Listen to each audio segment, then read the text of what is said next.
Namaste. This is Yoga Therapy Podcast, and I'm your host, Shira, yoga teacher, yoga therapist, and Ayurvedic wellness educator. In these conversations with experts in the field of yoga therapy, you'll find out what it is and how it can help you and your loved ones to reclaim well-being. We'll touch on physical as well as mental health, physiology, emotions, women's health, spiritual well-being, goddesses, and self-development in the fullest sense. Listening to another story can change ours, so thank you for showing up, and let's begin this journey together.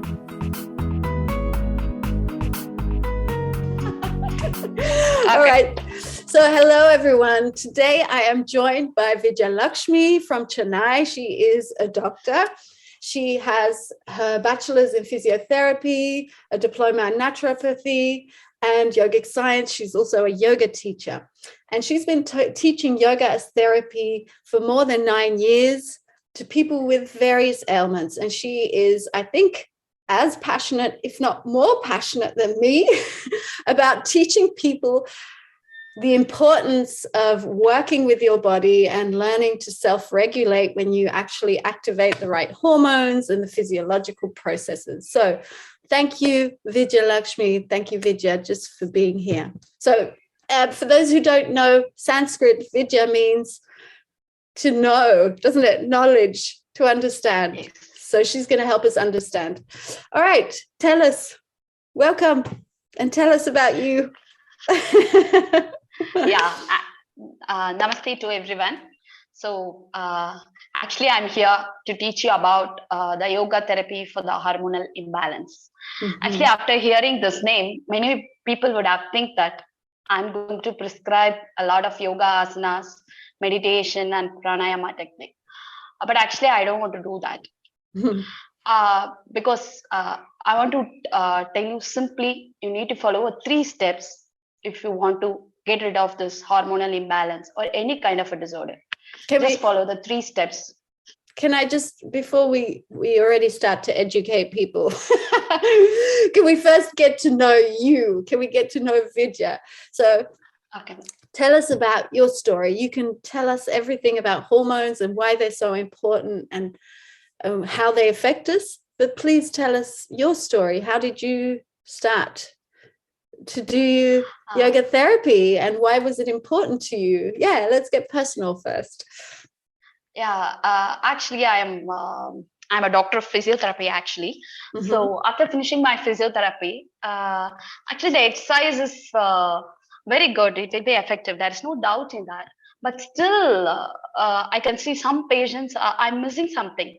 So I started reading about the yoga.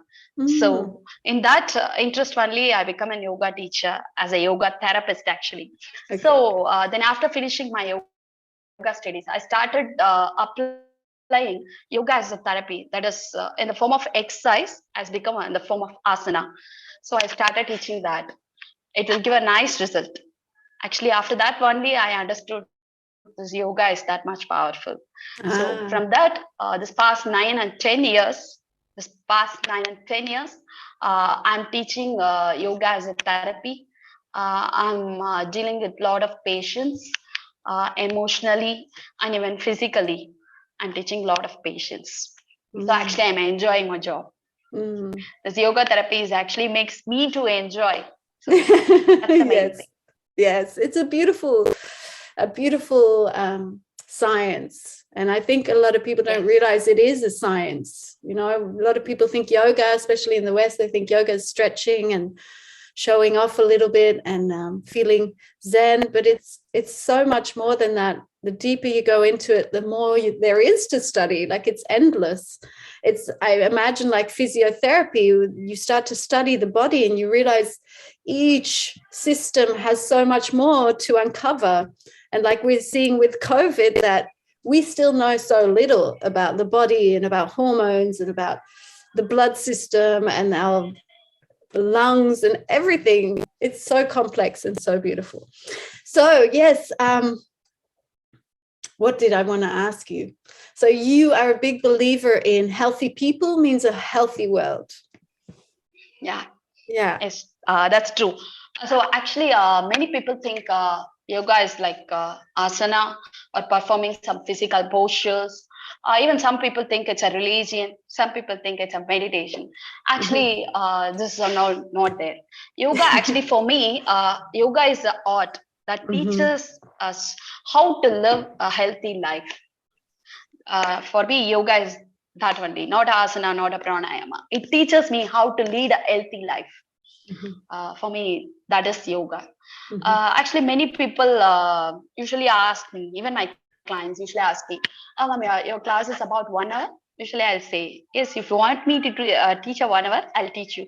But after 1 month, definitely won't do that.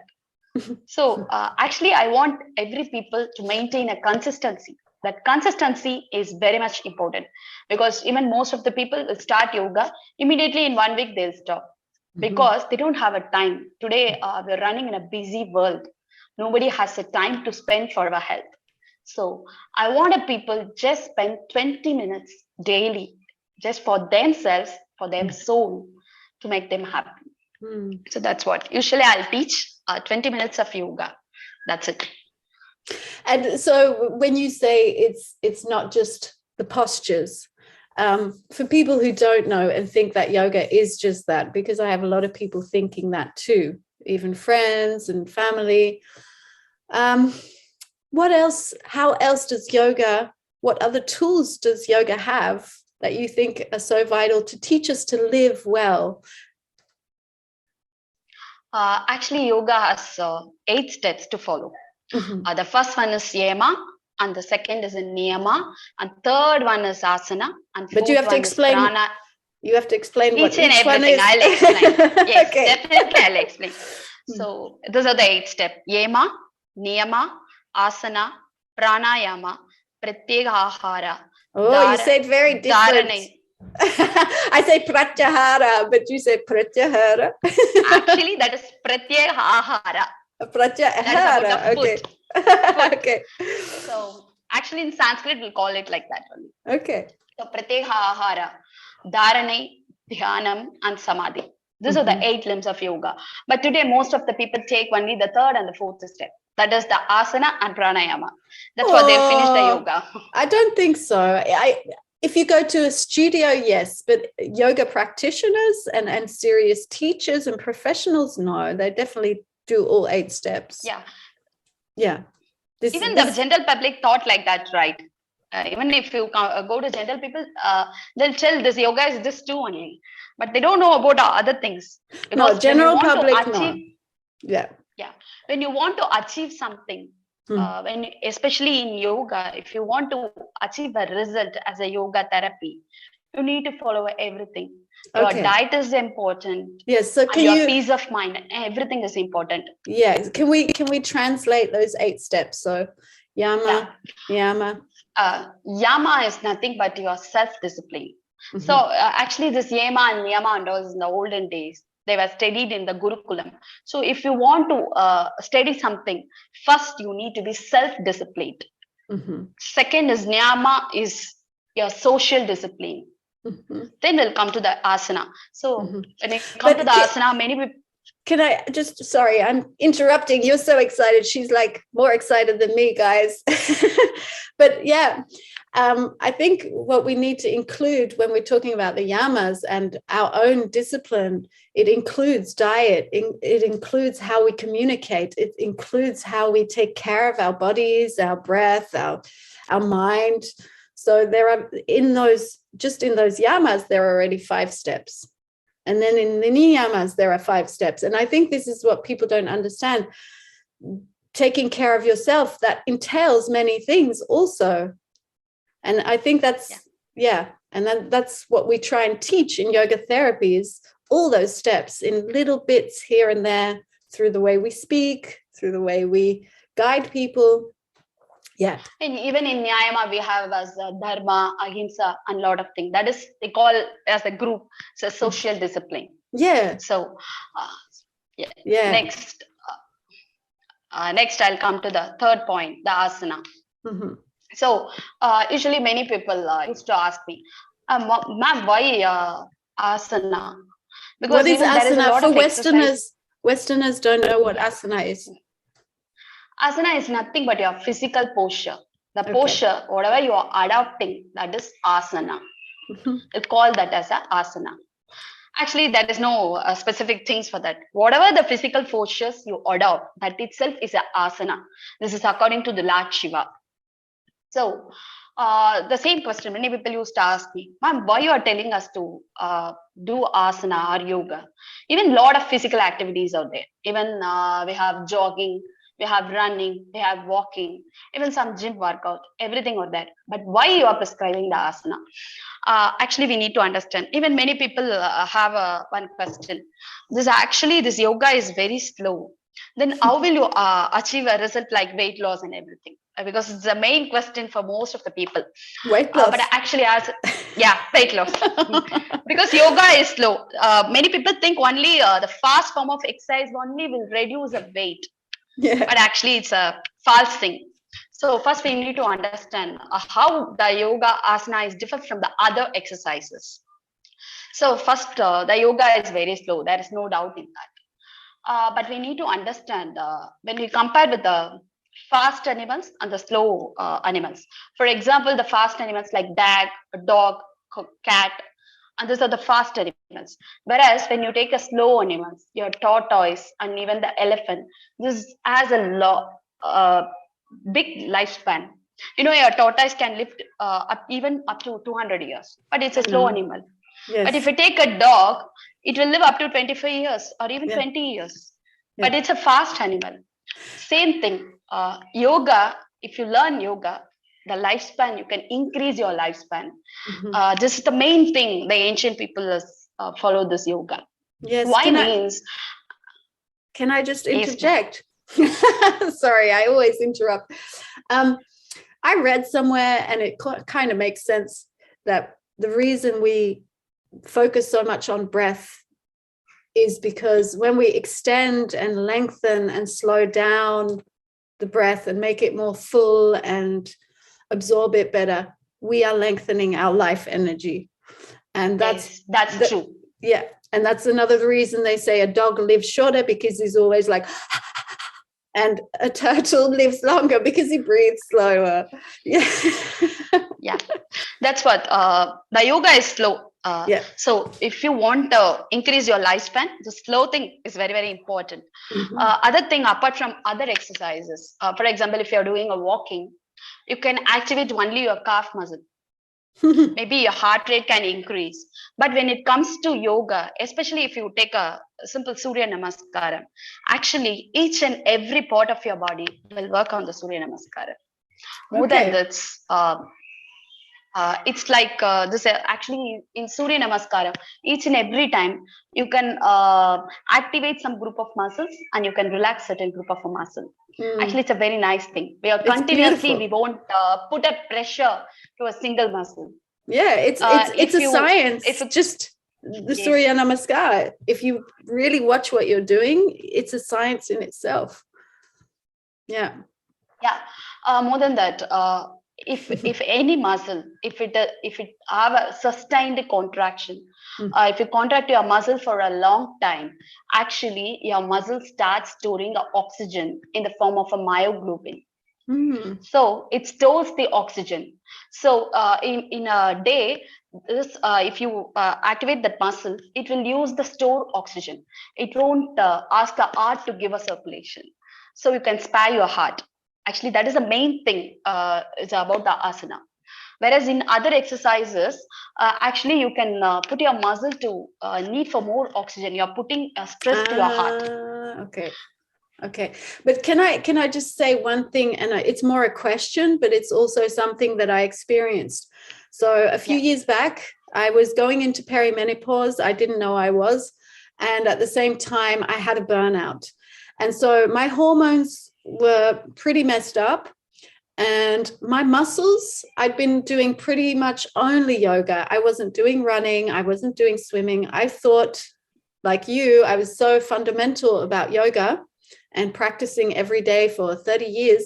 I thought this is everything. But I found out what helped me recover and really regulate my hormones again was doing something every day just for 5 to 10 minutes that got my heart rate up. because it also made my muscles use different systems, or that cardiovascular, getting that oxygen pumping to the muscles in a quick way, was healing for me. It also helped me heal, for example, a knee issue that I had. So it hurt my knee to bend and to sit in meditation. But because I was running for about 1 year, and it wasn't much, it was just 2 kilometers every 2 days. And that was enough to strengthen that knee. If I didn't do the running, it would get worse. So I really noticed that running helped. Can you explain that as a physiotherapist, why that helped to regulate my hormones and get back balance quicker than just yoga? Actually, many people think that same thing. If you do the cardio exercises, then only you can able to increase your heart rate or your respiratory rate. Actually, that is wrong. If other exercises usually will give more stress to your heart. If you're giving stress to your heart will become weak.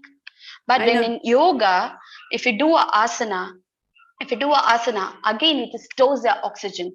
Second thing, it will improve the circulation too. Yes. So in that way only. But I was doing yoga every single day for years. Okay. And it didn't help me. It didn't help regulate my hormones. I noticed it was just staying the same or getting worse. And it was only when I started incorporating cardio that I got better. And I personally, it's just my little theory that I'm making up. I personally think that we need a combination of both, because we have lived as humans, as this kind of species, for more than 60 million years. And we did run a lot, we did climb, we did swim, we had to be very physically active. So I don't think it's completely negative. I think it has a function. I don't think that is negative. No. Actually, I'm not telling it as a negative. We need everything. There is no doubt. Exactly. So but make that clear. Still, we need yoga also. Okay. Yes. We need yoga also. I'm telling the importance of asana. I'm not telling that walking is bad and all. Actually, everything we need. There is no doubt. Yes. But if you add yoga, that will help you to actually heal your system, your internal system. Maybe that is correct. Yes, exactly. So, yes. Yeah.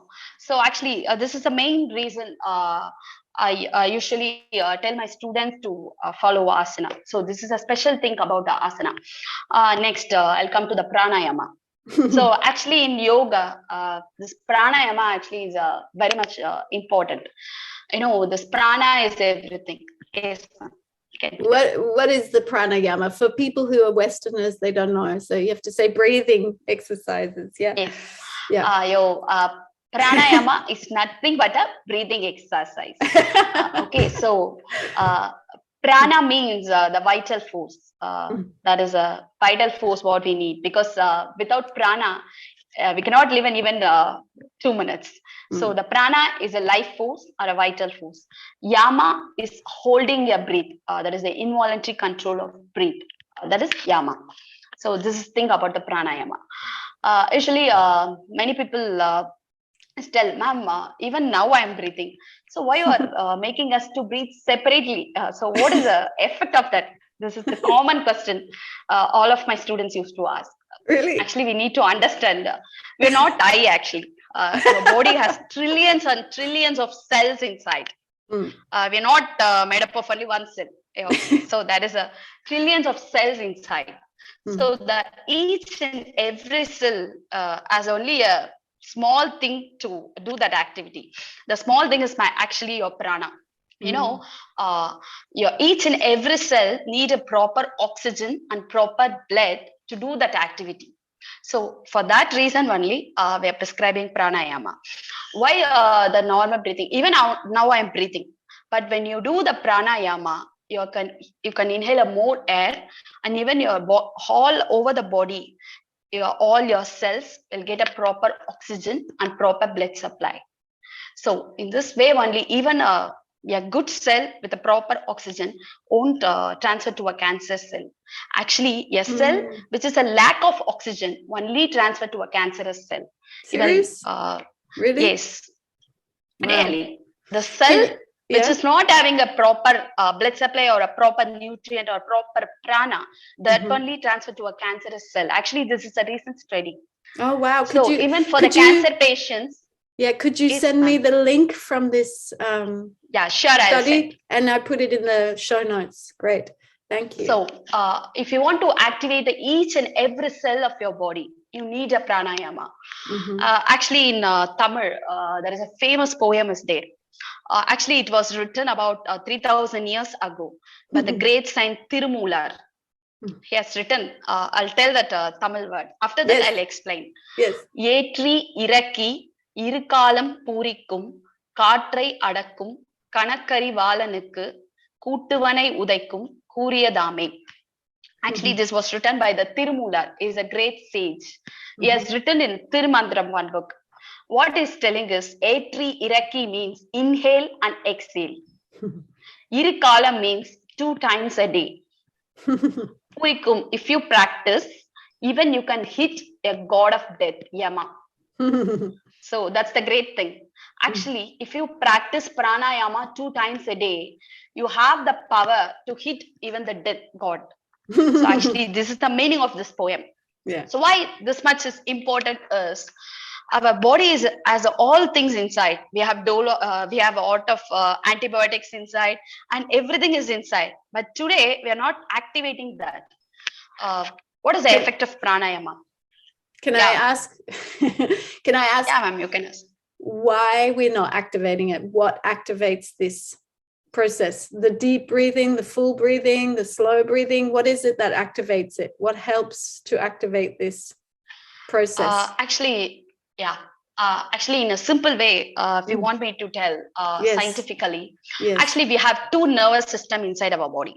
That is, one is sympathetic nervous system and other one is a parasympathetic nervous system.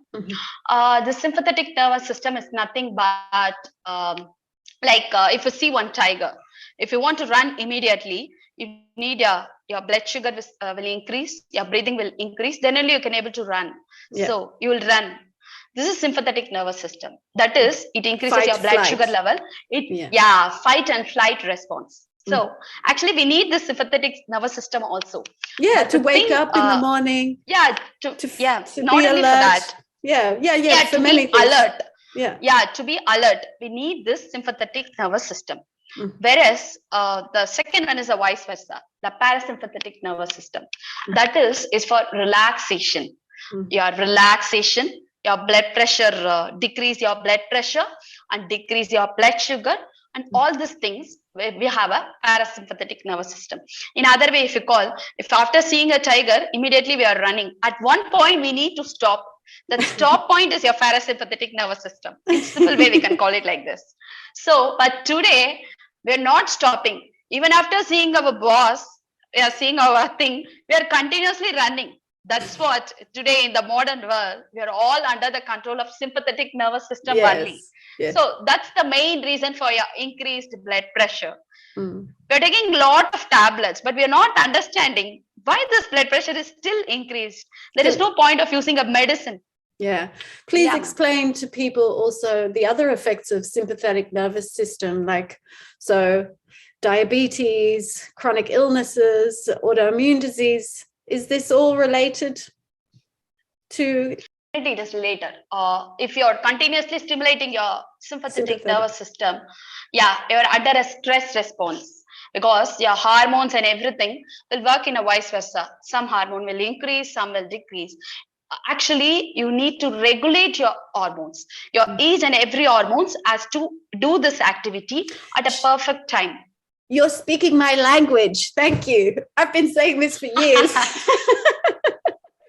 And people don't get how important it is, because everything people are swallowing, all these pills people take, all the times we go to doctors or other people go to doctors, it's because you want someone to give you a hormone. You just don't realize it's a hormone. But this is, and we can self-regulate these hormones. That's what, actually, if you take in an ancient time, many people were killed by the external factors. That is like viruses, bacteria, and pathogens. tigers. They won't see this kind of a disease and all. No. So they search the external things to solve the problem. But today, even after this much medical development, we're not able to solve these problems. The problem is we are searching a medicine from the external source. Actually, the problem is inside. It's not from the outside. It's not from any external factors. It's from because of your own body, your own hormone. Yeah. For example, if you take if you take a diabetes mellitus, if you have a decrease that is insulin, it's symptom. It's not a disease. Your body is telling, I'm getting not something sufficient. I'm under a stress. That's the symptom. That's not a disease. But many people think that it is a disease and they are taking a pill. What is the use of it? But the problem is the education. I think this is the public knowledge is not out there. And even though the research is there, it's not being presented enough in mainstream media for people to realize that it's not a disease, it's a symptom, and your body can recreate those hormones. I think one thing that makes it very complex, also women, it's more complex because we have our cycles and also the cycles of life, like being a mother and breastfeeding and all the rest of that. It makes it a little more complex to study properly. And the other thing is it's also complex because if we have already a disease that is present, or a symptom that is present long term, which becomes a chronic, the cells in our body are not open to the receptors of the cell are not open or able to welcome that hormone as easily. And so maybe we have almost enough within the body, but the cells are closed off or closed down to that certain hormone because the body hasn't been making it for a very long time or not enough. Is that true? Or is that just my hypothesis I've created? Yeah. Actually, the hormone is nothing but actually we have 3 rhythms inside our body. Actually, one is a circadian rhythm. That is a day-night cycle. Yeah. In the day-night cycle only, we have a hormonal regulation too. And the second one is our ultra-radiant rhythm. It's like 1 to 2 hours, that is emptying our bladder. That and all come under that ultra-radiant rhythm. The third rhythm is an infra-radiant rhythm. Actually, that is for women only. That is a 28-day cycle, your menstrual cycle. Actually, if you alter any of these 3 rhythms, you'll be under a disease, simply. But in Western medicine, they have a lot of, even 1 lakh diseases out there. But in Ayurveda and other traditional medicine, country medicines, will have only 3 forms of diseases. In Ayurveda, we have only Vadam, Kabam, and Pittam. Only they will classify the disease in these 3 only. If there is any problem with these 3 factors, automatically you'll be under a disease. So whatever the thing, we need to find out the root cause for this. For example, if you're a diabetes, we need to first find what is the reason for the decreased insulin. Because in one day, nobody suddenly your pancreas won't stop producing the insulin, right? No, so we need to find out that root cause. Yeah. So actually our body has it. If you properly treated it, automatically insulin level get increased and automatically you can solve that. So that's the thing. So again, I come to about that sympathetic and parasympathetic nervous system. So I don't want to do a U-turn. Again, I'm coming back. So that is about the sympathetic nervous system. It's a fight and a flight response, especially our stress response. So what about this parasympathetic nervous system? Actually, that is, everyone knows it's nothing but a yoga. It's a slow process. It's a relaxed phase. What happens if you relax? The first thing, your blood pressure will decrease. Automatically, your sugar level will decrease. And your blood vessels open up to accept your blood, and everything will work properly. For that, we need a parasympathetic nervous system. So the main problem is that today, we are everyone under the dominance of a sympathetic nervous system. So if you want to activate your parasympathetic nervous system, first you need to do yoga, especially the pranayama. You know why? Actually, if you see it scientifically, the upper lung has a lot of sympathetic, it's dominance by our sympathetic nervous system. Whereas the lower lung, it is dominated by your parasympathetic nervous system, because most of the parasympathetic nervous system fibers is under your lower lung only. Oh, interesting. So, yeah, if you do a normal breathing, actually your air won't reach up to the bottom of your lung. Yeah. Only you can reach up to your upper lung. Actually, there is no point in activating our upper lung, because actually it's already active. Already we are active. Actually, we need to be relaxed. So if you want to be relaxed, that's what the pranayama. Because other thing I want to know, usually in pranayama, the first and the foremost step is inhale through your nose. Yeah. Usually in other form of exercises or other thing, usually we'll inhale through the mouth. Actually, we need to understand why we need to use the nose. Why means actually inside our nose, the God has created with us actually a lot of things. As God is great actually. So if you take a nose, you have a nasal sinuses inside. The actually, hairs. This you mean the cilia? Yeah, cilia. Actually, the first protective mechanism is your cilia only. Really? This is like a small air texture inside your nose.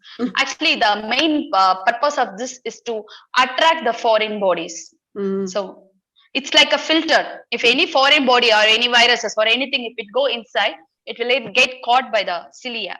So if the mouth is not like that. It don't have any filter or it don't have any moisturizer. Actually, it is an organ of digestion. Eating. It is only for eating. Yeah. Or not speaking. For the breathing. Or kissing.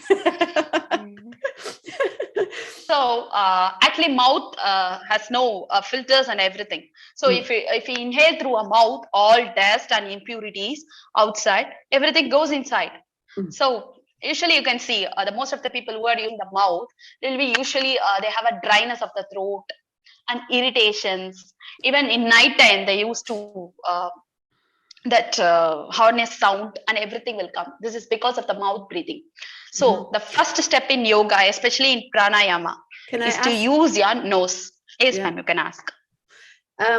What is the long-term effect of breathing through your mouth? Because I have a little cousin, and he always breathes through his mouth, and he's always got a snotty nose, like he's always got a cold. Yeah. Usually people who used to breathe through the mouth, they always having a nose block.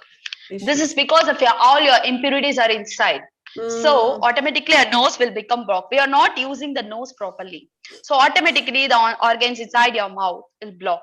So this is the thing. Long-term effect, if you ask, most of the people who are mouth breathers will be having a wheezing. Because a wheezing? Wheezing. We call it as asthma. Yes. Bronchial asthma. So the main problem of the mouth breathing is a bronchial asthma.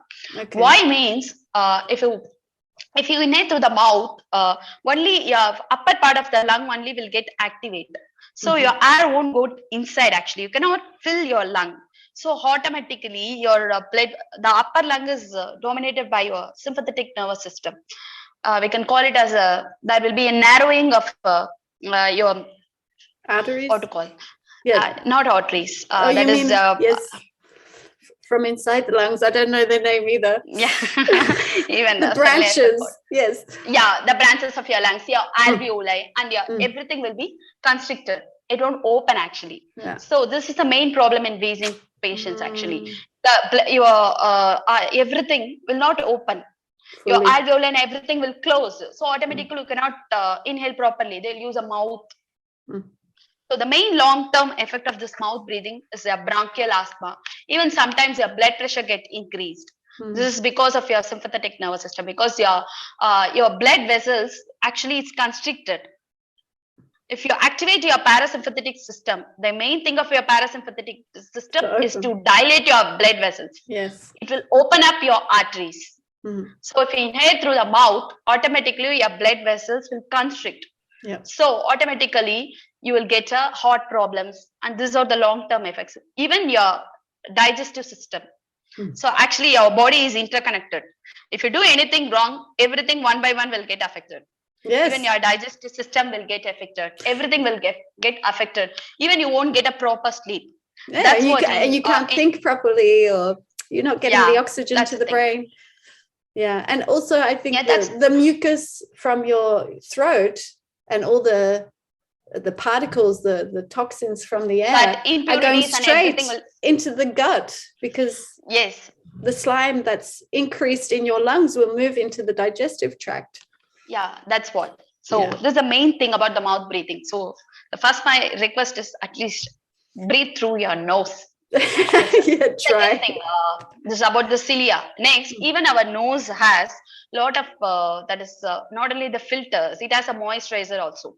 So even if it is cold or hot, you have a moisturizer inside. If you inhale, it will transfer the air according to the temperature of your body, so that it will warm or it will cool down. So the air enters as it required from your lungs. So it has a good moisturizer if you inhale through a nose. The second thing is in nose, we have two nasal sinuses. In the nasal sinuses only, if you inhale through the nose, the nasal sinuses will get activated. You can, it will activate and it will secrete a nitric oxide. So I think this name nitric oxide is very famous nowadays. This is because of a corona. Because not in before. 2000, because in 2003, during the time of the SARS coronavirus, they used actually external nitric oxide spray to kill that virus. Actually, it worked out well. Wow. Yeah. Can I just ask something totally not to do with what you're talking about? Oh, maybe I should do this later. About COVID. How is it in India? How is COVID in India? How is India dealing with it? Is everyone vaccinated, or are you using different methods? Yeah, even in India, we are vaccinated. The first thing, most of the people are vaccinated. Other things will follow certain. We have country medicines.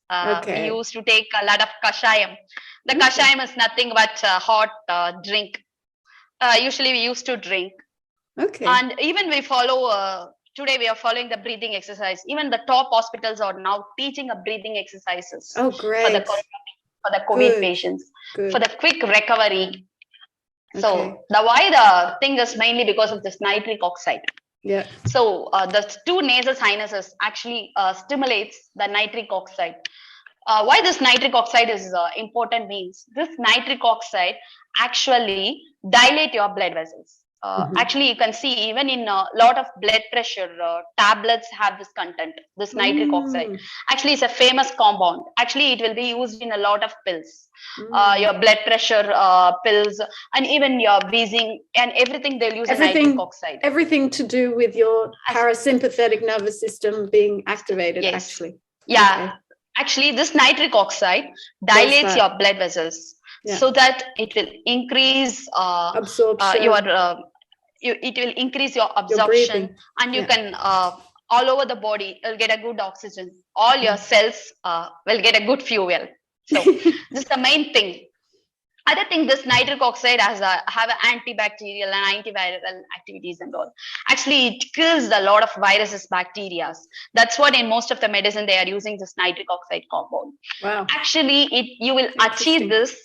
You don't need any external factor to activate this nitric oxide. Actually, God has given this inside through your nasal sinuses. So if you want to activate your nasal sinuses in nitric oxide, you need to breathe through your nose. So that is a main scientific reason for the pranayama. So that's wonderful. The thing. If you want, thank you for your wisdom, my dear, your passionate wisdom. Yeah. So next pratyahara, or are we going to continue on pranayama? Pratyeka ahara. Actually, it's a very good and interesting topic. Actually, because today the diet is the biggest problem. So, what is teaching in Pratyeka ahara? Actually, in the ancient time, the lot of people used to take a lot of fruits. But today, there is no point of nobody is taking proper fruit diet. I think most of the people are mixing it with some other thing and all.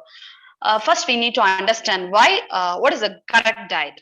So if you ask me, the correct diet is in a day, at least you need the 50% of a raw food. That is the uncooked food. And 50% you can take a cooked food. That is for the modern thing I'm telling. So one more. Yes, ma'am. And this is in India, in the south, but if we're here, like in the west where it's cold, you still suggest the raw and the warm, the cooked and the raw? It's still important every day? Actually, you should not, you can take, there is no wrong with that. But in your diet, at least a 50% you should have the raw food. The thing is, first I'll tell what about the raw food. So the raw food is nothing but your fruits. That is the uncooked food. The first and the main thing in the uncooked food is your fruits and your nuts, and next is your some vegetables. Sorry. No problem. So actually, most of the people, the main mistake is usually they'll mix the raw food and that is the cooked food. Yeah. That's the problem actually. Yeah, or they're mixing fruit with milk or yogurt, things like this. Smoothies is also stupid. It looks healthy and it's all healthy ingredients. Some people even they'll take with a bowl of cereals and they will add some fruits and they'll have. Actually, that is wrong. We need to understand that the raw food, the digestion process is totally different. Whereas if you take a cooked food, the digestion process is totally different. So that is actually pratyeka ahara. So the raw food usually digests soon. That is, if you take it, it will digest easily. It will take only a less time to digest. Whereas the cooked food, it will take long time to digest. If you mix this together, what will happen means it will again fermentation. Fermentation. Yeah, you're right. Because the cooked food has to digest, then only it will come to fruit. In that time itself, it will get fermented. Actually, this is the main thing for the bloating and acidity and everything. Because we're not aware of that properly. I think this is the biggest problem in the West. The West knows nothing about food combination. And I've been trying to explain this to people and it just doesn't sink in, because it's so fruit means new. Yeah. Other thing about the fruit, actually, many people today they're thinking we need protein. Actually, we need to take more protein, but actually we need to understand this fruit is full of amino acids. It has no protein. It has it is full of amino acids. So it will. Another thing about the fruit is it has a fructose. You don't need the insulin to come and to help the cells to take it. Actually, it will take directly. You can just spare that insulin. That's what, for diabetes patients, if they take more fruit, actually that will be very helpful for them to keep the insulin for the cooked food. So fruit, that's what, fruit is very, very important. In yoga, actually the fruit diet plays a very, very vital role. Yes. I'm telling fruit is only a fruit. It should not be taken as a juice, or it should not be taken with a, what to call as a yogurt, fruit, smoothies. In that way, milkshakes. Yes, that's the worst. That is wrong, actually. So, even for the weight loss, and everything, you can include more fruits. Actually, that is very healthy because it has a digestive enzyme, so it will digest very easily. So, usually in India, we used to prescribe that.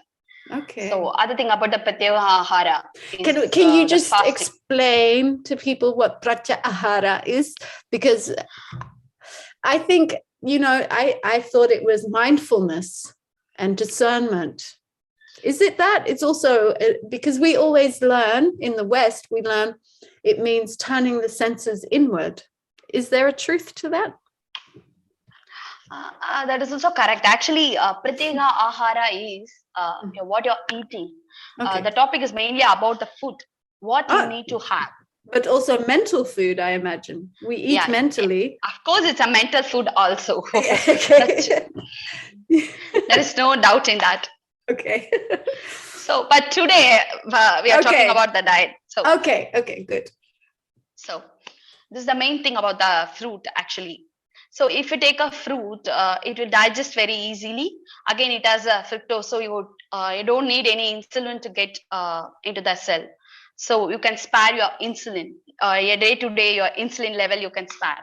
So Another thing, the fruit actually does a cleanser. So usually in India, we used to prescribe take a fruit at an empty stomach. The best time to have a fruit is empty stomach, or even you can take in the mid morning. That is after a breakfast. You can have in the mid morning. You can take a fruit, not a juice again. It's a fruit. Even you can take the mixed fruit. You can take mixed fruit bowl. You can take. So if you take an empty stomach, the fruit are naturally it's a cleaner. It will cleanse your digestive system if you take in an empty stomach. So your body, it will make your body to ready to absorb other things. So your digestion will be, if you take in an empty stomach, your other things will be digested very easily. So that's the main thing we are prescribing.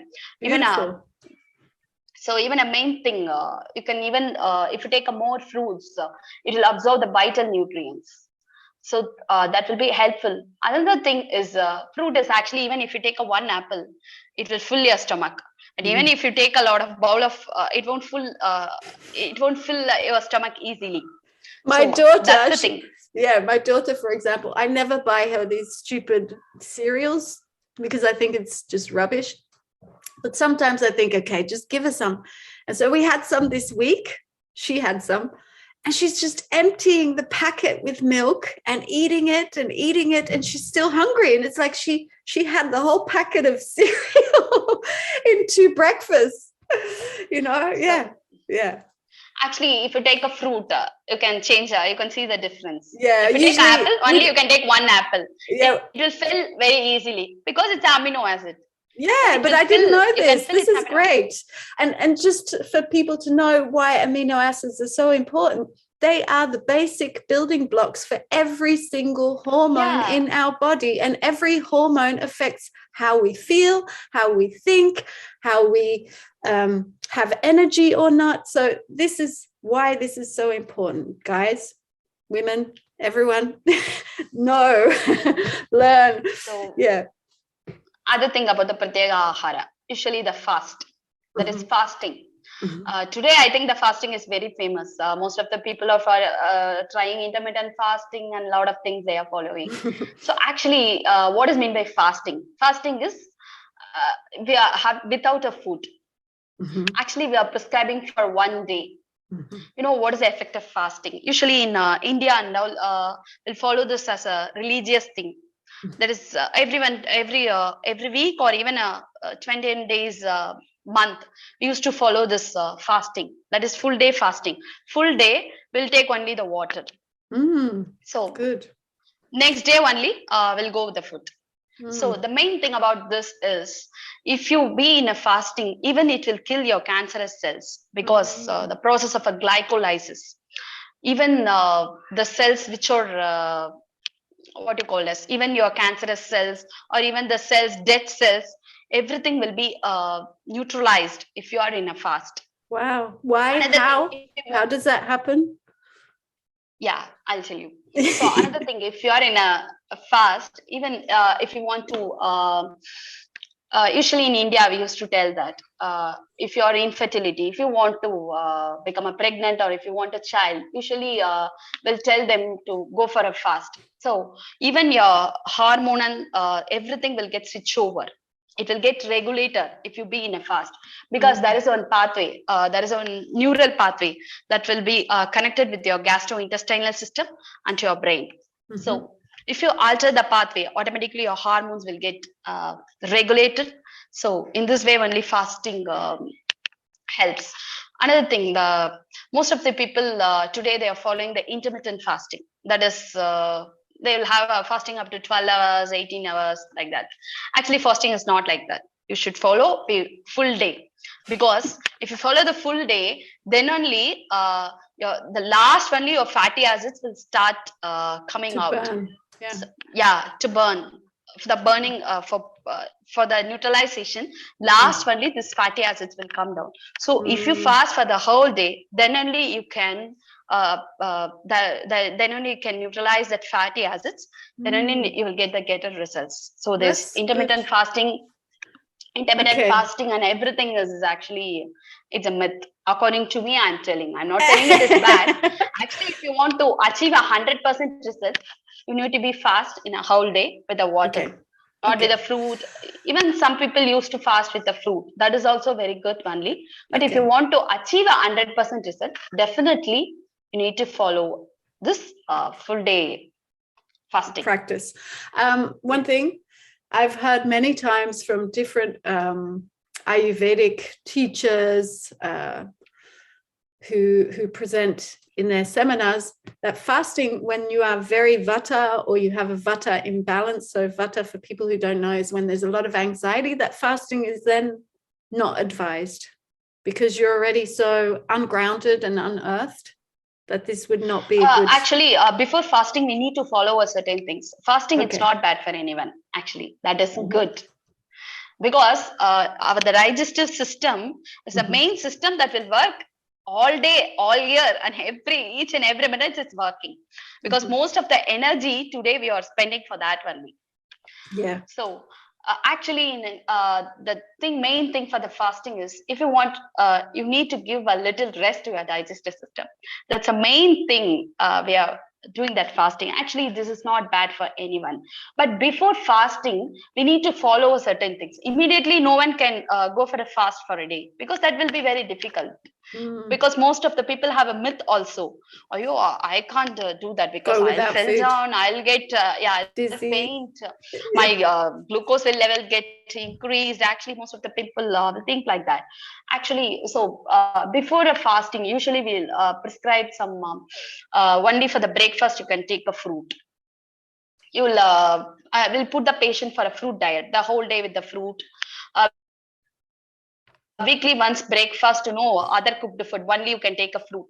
In this way, we'll slowly teach them a fast. Then they will make them fast. Then it will be easy for them to adapt, actually. So there is no wrong. Anyone can do a fast. There is no wrong, actually. But they need preparation. Yeah. Yeah, they need a proper thing. Before immediately you can't do a fast. So no, good. Well, okay, we know now. Okay. Do we want to move on to what do we have? Taranayana? We finished up to Pratyek Ahara. Yeah. Dharanai is there. Yeah. Dharani, you say it different. Dharani. Okay. Dharanai. Yes. Dharanai. Yeah. Dharanai. Actually, Dharanai is something we concentrate for a short period of time. That is actually a Dharanai. Dharanai is not about not a lot of things to talk about that. Okay. So it's like last thing is our dhyana, the meditation. So actually, if you ask me what is a meditation, usually I used to tell my students, if you want to achieve the result of a meditation, just keep yourself happy. First, you need to find out what makes you happy. If you're happy in certain thing, do that one. Actually, that is a real meditation for me. Yeah. Because if I tell some patient to close your eyes and then concentrate on something, most of my students used to concentrate for 2 minutes, and after that they'll think what I'll do for my husband, what I'll do for my child. So they used to think, they won't close their subconscious mind. So usually I used to tell my students, first find out what makes you happy.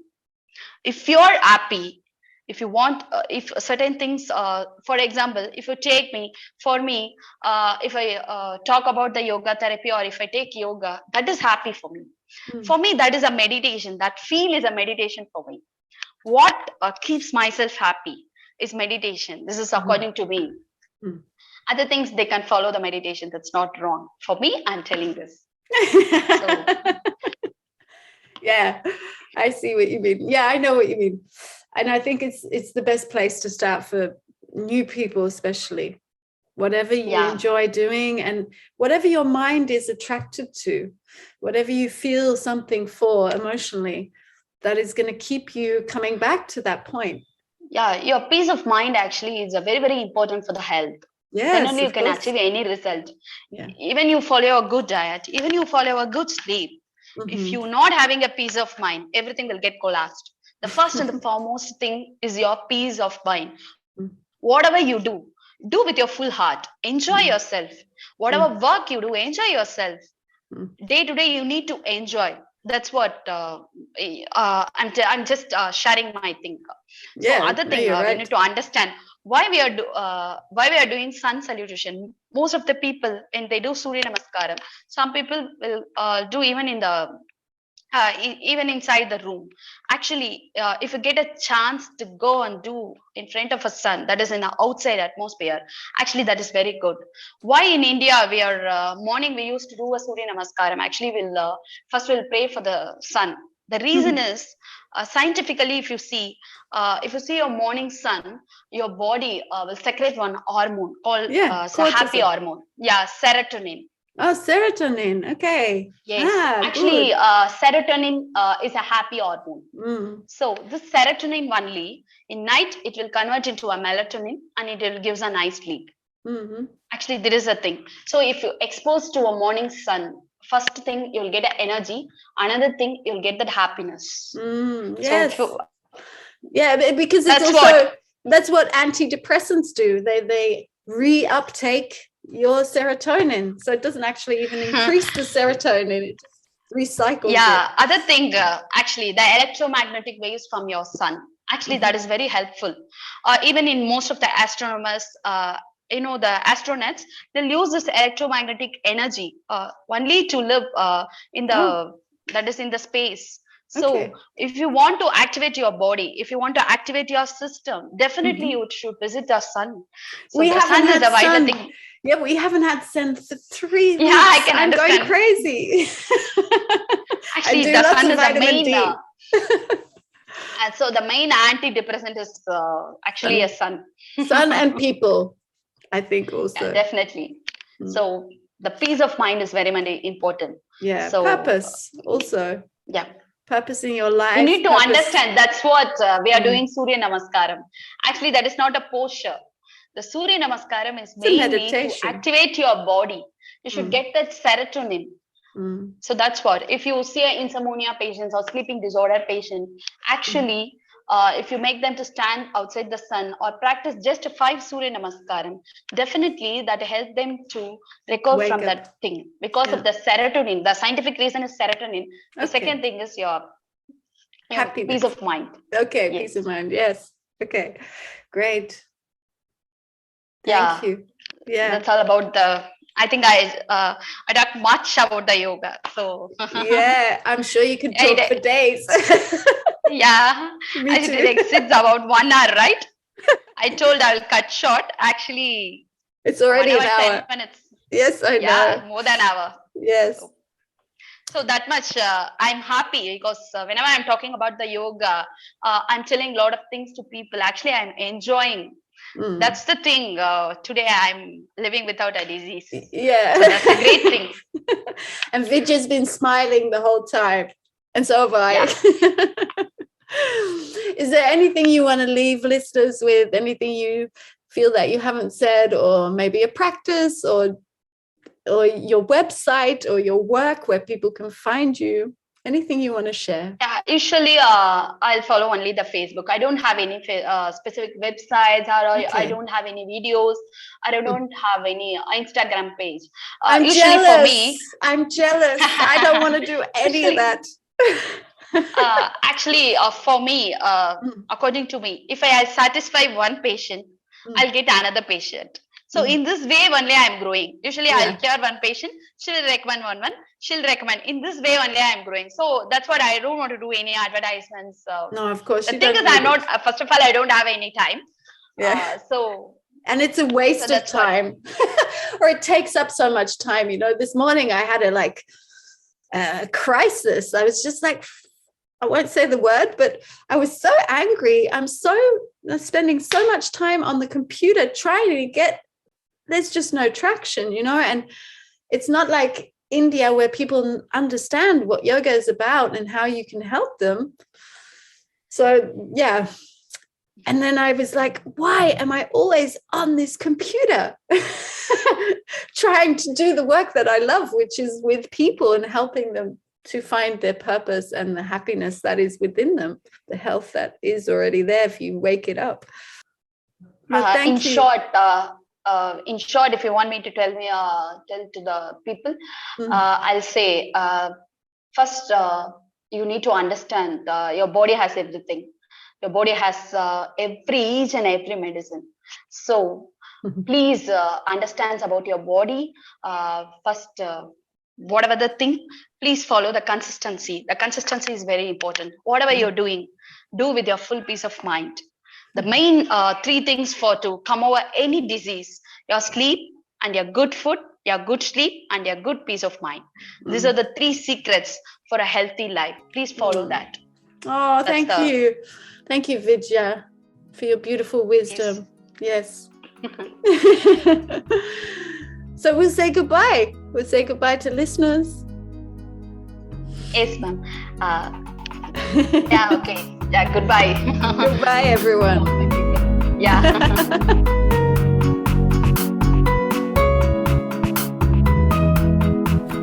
So thank you, everyone, for staying to the end of the podcast. I hope you enjoyed this conversation as much as I did. I really love doing these talks with these amazing people. And if you want to know more, just take a look in the show notes. There's plenty of links and ways to connect with either the guest or myself.